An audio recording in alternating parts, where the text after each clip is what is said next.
오늘 말씀의 제목은 순종이라는 주제를 가지고 말씀을 전하려고 해요. 소재의 제목은 기꺼이 드리는 기쁨이라는 제목인데, 우리 오늘 말씀을 살펴보면서 이 순종이라는 것이 우리의 믿음 생활에서 어떠한 축을 감당하고 있고 그것이 왜 중요한지에 대해서 오늘 말씀을 나눠보려고 합니다. 오늘 우선 말씀부터 봉독해 볼게요. 로마서 5장 1절에서 11절의 말씀입니다. 그러므로 우리가 믿음으로 의롭다 하심을 받았으니 우리 주 예수 그리스도로 말미암아 하나님과 화평을 누리자. 또한 그로 말미암아 우리가 믿음으로 서 있는 이 은혜에 들어감을 얻었으며 하나님의 영광을 바라고 즐거워하느니라. 다만 이뿐 아니라 우리가 환난 중에도 즐거워하나니 이는 환난은 인내를, 인내는 연단을, 연단은 소망을 이루는 줄 압니로다. 소망이 우리를 부끄럽게 하지 아니함은 우리에게 주신 성령으로 말미암아 하나님의 사랑이 우리 마음에 부은 바 됨이니. 우리가 아직 연약할 때에 기약대로 그리스도께서 경건하지 않은 자를 위하여 죽으셨도다. 의인을 위하여 죽는 자가 쉬지 않고 선인을 위하여 영감히 죽는 자가 허기거니와 우리가 아직 죄인 되었을 때에 그리스도께서 우리를 위하여 죽으심으로 하나님께서 우리에 대한 자기의 사랑을 확증하셨느니라. 그러면 이제 우리가 그의 피로 말미암아 의롭다 하심을 받았으니 더욱 그로 말미암아 분노하심에서 구원을 받을 것이니 곧 우리가 원수 되었을 때에 그의 아들의 죽으심으로 말미암아 하나님과 화목하게 되었은즉 화목하게 된 자로서 더욱 그의 살아나심으로 말미암아 구원을 받을 것이니라. 그뿐 아니라 이제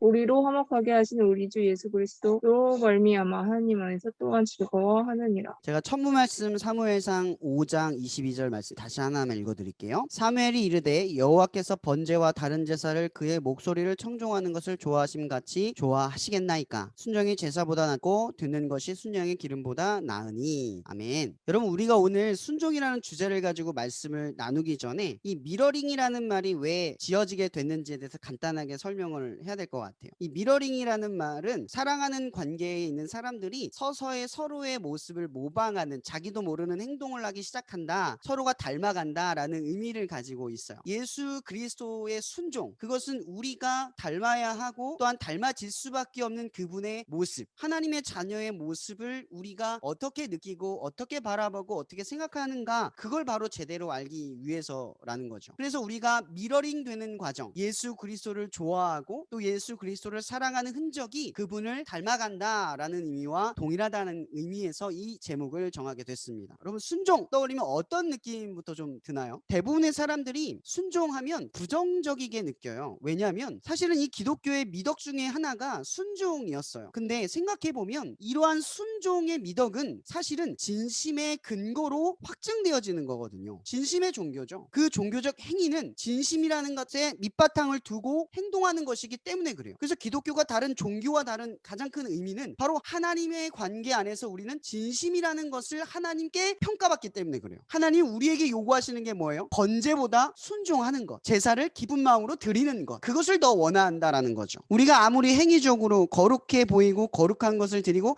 값비싼 것을 드린다 할지라도 두 렙돈의 여인처럼 전부를 드리지 못한 사람의 마음에 비교할 수 없다라는 거예요. 그런데 우리가 이 순종이라는 의미를 왜 이렇게 부정적이게 받아들이게 되었느냐? 되게 쉬워요. 이 미덕을, 이 진심으로 이루어야 할 미덕을 우리는 율법화했기 때문에 그래요. 또한 이것을 가지고 성도들을 평가하는 수단으로 삼았고, 심지어 이것을 성도 간의 규제의 수단으로 서로를 이간질했어요. 또한 그것을 교회에 헌신하고 또 목사님에게 헌신하고 또 성도에게 헌신하는 강요를 받았기 때문일 거예요. 여러분들은 나 그 순종이라는 말에 상처를 받은 거예요. 그래서 부정적이게 느끼게 되는 거죠. 사실은 일정 수준에 이르면 그 헌신을 결심하고 교회의 공동체원으로서 자원하여 기꺼이 참여하기 전에 일어나는 불상사라는 거죠. 이 순종이라는 것이 평가될 수 없는데 이것을 민감하게 바라보고 보살펴야 할 성도들, 그 형제 자매들이 그것을 제대로 살펴보지 않고 순종이라는 의미를 그저 외형적인 것으로 여기고 헌신하다 보면 순종하는 마음이 들 것이다 라고 하는 잘못된 생각으로부터 부정적인 의미를 경험하게 된다라는 거죠. 그렇게 우리는 이러한 부정한 의미를 통해서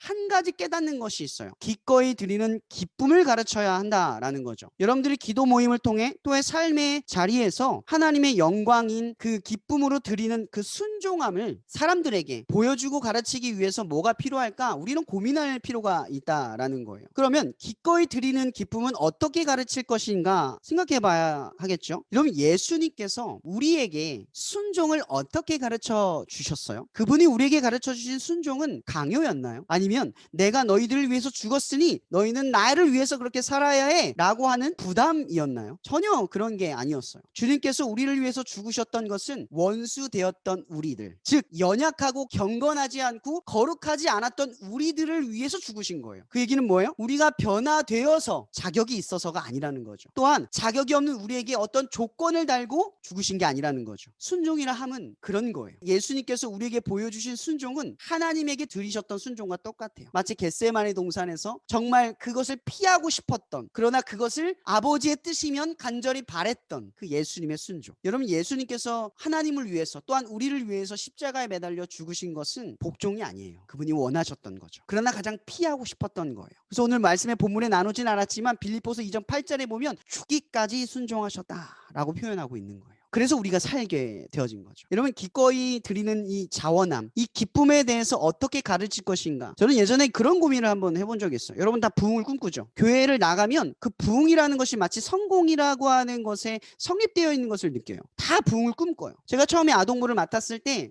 좀 패기가 있었나 봐요. 굉장히 싫었던 게 몇 가지 있어서 제가 부흥이라는 기도를 제목을 가지고 기도하지 말아달라고 선생님들에게 요청한 적이 있어요. 제가 너무 어리잖아요. 경험도 없기 때문에 굉장히 반박을 당하고 무시를 받았던 시절이 있었어요. 하지만 묵묵히 저는요, 이걸 주장했어요. 부흥을 구하지 마십시오 라고 주장했어요. 그래서 어떻게 하다 회의하다가 왜 그렇게 하면 안 되는지에 대해서 반문을 듣게 되고 제가 얘기한 적이 있어요. 첫 번째, 선생님께서 즐거워하지 않는 헌신은 제자 교육의 가장 큰 폐단이다. 제가 왜 이런 말을 하냐면요, 여러분, 아이들을 가르치는 선생님들이 대부분 뭐예요? 교회 사역에 찌들어 있어요. 하나님을 위해 섬기는 일이 기쁨이 전혀 나타나지 않아요. 무엇을 위해서, 어떤 목적으로, 어떤 목표를 가지고 하는지에 대한 모습이 나타나지 않아요. 매 1년마다 제가 매번 보게 된 건 뭐냐면, 이번 년만 하고 말 거예요. 이번 년만 하고 끝날 거예요. 더 이상 안 할 거예요 라고 하는 말이었어요. 여러분, 그런 의지를 가지고 아이들을 대한 선생님들의 모습이 결국 아이들에게 어떻게 비춰졌을까요? 하나님을 사랑하고 기뻐하는 그 헌신의 모습이 제대로 보여줬을까요? 두 번째, 부흥을 바라는 본심을 한번 살펴보세요. 부흥을 바란다는 게 뭔지 아세요? 여러분들에게 지금 3명의 아이가 맡겨졌다고 생각해 보세요. 근데 부흥이 되면 몇 명이 되는 거예요? 2배가 되거나 10배가 되겠죠. 여러분, 3명의 아이도 책임지지 못하는 사람이 부흥을 정말 바란다고 말할 수 있어요? 대부분의 사람들은요, 부흥을 단지 하나님이 원하는 것이기 때문에 진심 없이 구할 때가 많아요. 근데 중요한 것은요, 순종할 결단은 아직 만들어지지 않았어요. 아니죠, 순종이 아니에요. 복종하는 것이 두려워서 결단하지 않았어요. 그런데 사람들이 원하니까, 하나님이 좋아한다고 말하니까,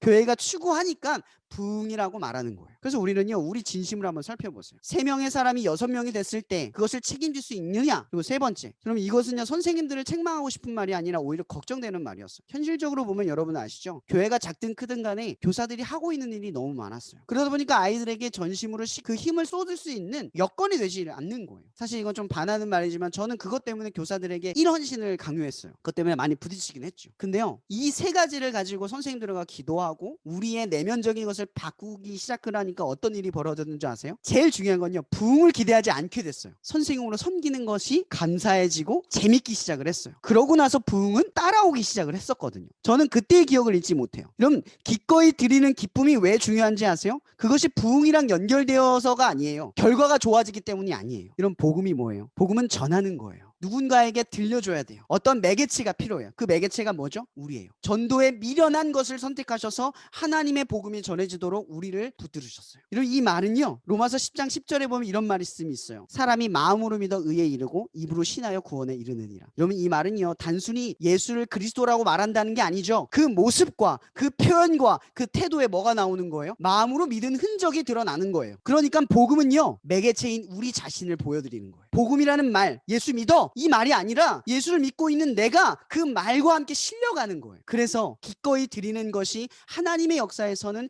가장 중요한 핵심일 수 있다라는 거죠. 그러면 우리는 고민 하나 해볼 수가 있어요. 많은 친구들이 저에게 질문을 해요. 우리는 어떻게 스스로 자원하는 기쁨을 일깨울 수 있는가? 기쁘지 않은데 어떻게 하죠? 내 힘으로 되지 않아요. 기쁨이 생기지 않아요. 여러분, 마태복음 6장 32절부터 33절에 이런 말이 있어요. 이는 다 이방인들이 구하는 것이라 너희 하늘 아버지께서 이 모든 것이 너희에게 있어야 할 줄 아시느니라. 그런즉 너희는 먼저 그의 나라와 그의 의를 구하라. 그리하면 이 모든 것을 너희에게 더하여 주시리라. 여러분, 한번 생각해 보세요. 이 기쁨을 왜 깨워야 할까요? 하나님은 우리의 진심에 관심이 있다라는 것 때문이에요. 우리가 반드시 알아야 할 것은 예수를 믿고 구원을 받았다는 것은 지극히 단순하고 너무나 쉽게 일어나는 일처럼 보일 거예요. 그러나 그것을 하나님의 계획으로 본다면, 그것은 하나님의 성령을 통해서만 이루어지고 하나님의 섭리로 인해서 그분의 주권 안에서, 그분의 때 안에서만 성취이 되는 거예요. 우리 눈에 보이기에 보기에는 예수를 내가 쉽게 믿은 것처럼 보이지만 그것은 결코 우연이 아니라 하나님의 주권적인 때 가운데에서 이루어졌다라는 거예요. 로마서 1장 17절에 보면 믿음으로 믿음에 이른다라는 말이 있어요. 이런 믿으면 구원을 받는데 왜 믿음에서 믿음을 이룬다라는 말을 표현했을까요? 사도 바울이 우리가 믿음으로 시작해서 믿음을 얻어가게 된다라는 과정을 의미하기 때문에 그래요. 이미 하나님의 된 자녀는 우리이지만 또한 우리가 하나님의 자녀가 되어가는 것을 부인할 수 없다라는 거죠. 예전에 제가 어떤 사람이 반박하는 게 하나 있었어요. 11조에 대한 이야기를 한 적이 있거든요. 저는 11조가 주는 축복을 믿어요. 근데 그 축복이 그것을 드렸기 때문에 뭔가 돌아온다, 그것 때문에 믿는 게 아니에요. 돈 안에서 자유를 느끼고 돈을 하나님의 뜻대로 쓰는 방법을 배우고 돈에 얽매이지 않는 나의 삶을 깨닫기 때문에 그래요. 드려보지 않은 사람은 절대 알 수 없다. 이런 대부분 11조에 대해서 혹은 헌금에 대해서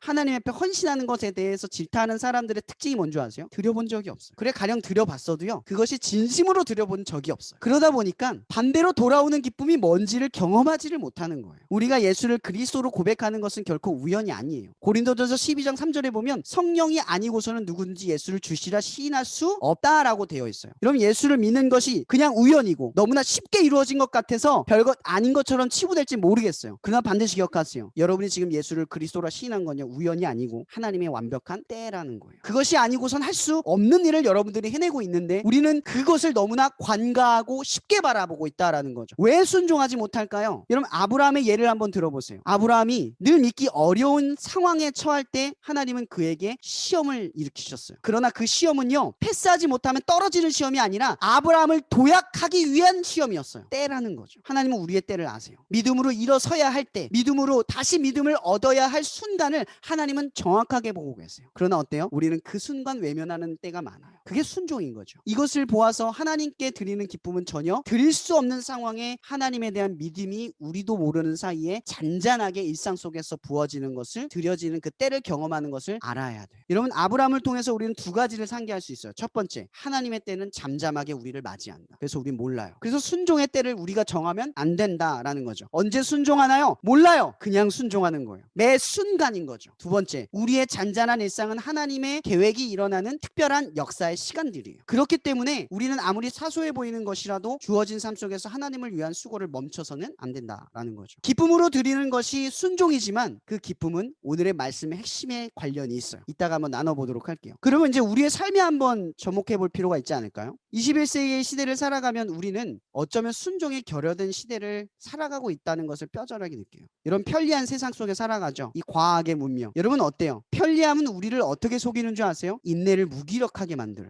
우리를 조금씩 조급하게 만들어요. 간혹 제가 예를 들면 넷플릭스를 요즘 보잖아요. 예전에 제가 드라마를 볼 때는 앞으로 땡기거나 뒤로 보거나 내가 보고 싶을 때 본 적이 없었어요. 근데 조금은 편리해져서 이제는 내가 원하는 때 보게 돼요. 근데 어떤 현상이 일어난 줄 아세요? 기다리는 것이 너무 힘들어지기 시작을 하더라고요. 근데 이게 단순히 넷플릭스만 그럴까요? 여러분, 게임할 때 어때요? 접속이 지연되는 것만으로 분노를 느끼신 분 계세요? 또한 여러분, 식사할 때도 어때요? 우리 한국 음식은 좀 빨리 나오잖아요. 조금만 늦으면 불평하지 않아요? 여러분, 그리스도인들의 참된 능력은 뭐에 있었어요? 인내에 있었단 말이에요. 오늘 본문의 4절, 인내는 연단은 소망을 이루는 줄 알미로다. 이러면 인내를 통해서 소망이 이루어지는 건데 우리는 어쩌면 인내할 힘이 부족해서 소망을 바라보는 힘이 없다라는 거죠. 결국 인내라는 것이 우리가 소망을 바라보는 이 믿음의 가장 큰 동력인데 우리는 인내하는 능력은 상실해 가고 있고 어때요? 소망하는 힘 또한 소실되어 가고 있어요. 그래서 우리가 그리스도인으로 살아가는 게 힘든 거예요. 왜 그러면 인내가 중요한가? 이런 순종이라는 것은 제가 아까 뭐라 그랬어요? 기꺼이 드리는 기쁨이라고 했어요. 이것은 단순히 우리가 기쁠 때에만 혹은 납득이 될 때에만 혹은 철저히 보상이 예측되고 예상이 될 때만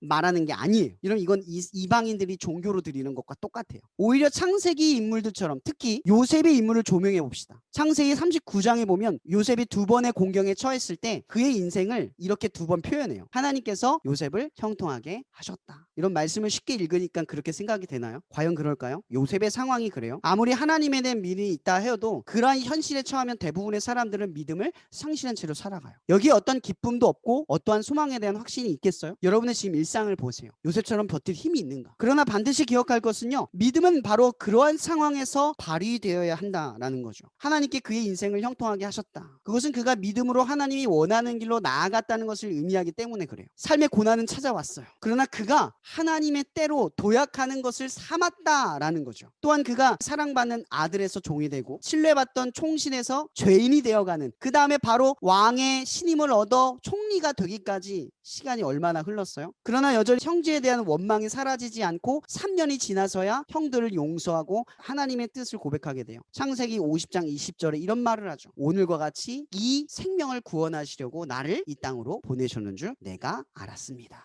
여러분, 오늘 본문의 5절 말씀 다시 한번 기억 안 나요? 인내는 연단은 소망. 여러분, 요셉이 믿음으로 겪어야 할 그 상황에는 기쁨이 있었을까요? 없었을까요? 없었겠죠. 정상적으로 보면 없어요. 여러분, 그런 상황에 기쁨이 있다고 말하는 건 그거는 말도 안 되는 거예요. 인간으로 바라볼 수 없는 거죠. 그거는 너무나 지극히 종교적인 시각이에요. 인간적으로 바라보자고요. 우리 인생도 한번 보세요. 여러분 삶은 어때요? 똑같지 않나요? 우리의 삶에서 지금 기쁨과 감사가 우리의 고난 속에서 찾아와요? 안 오잖아요. 근데 중요한 것은요, 요셉이 시간이 지나고 나서야 무엇을 이해하게 돼요? 하나님이 그래서 이렇게 나를 보내셨습니다. 여러분, 이 말이 무슨 말을 의미하는 줄 아세요? 인내는 연단을 소망을 보게 한다.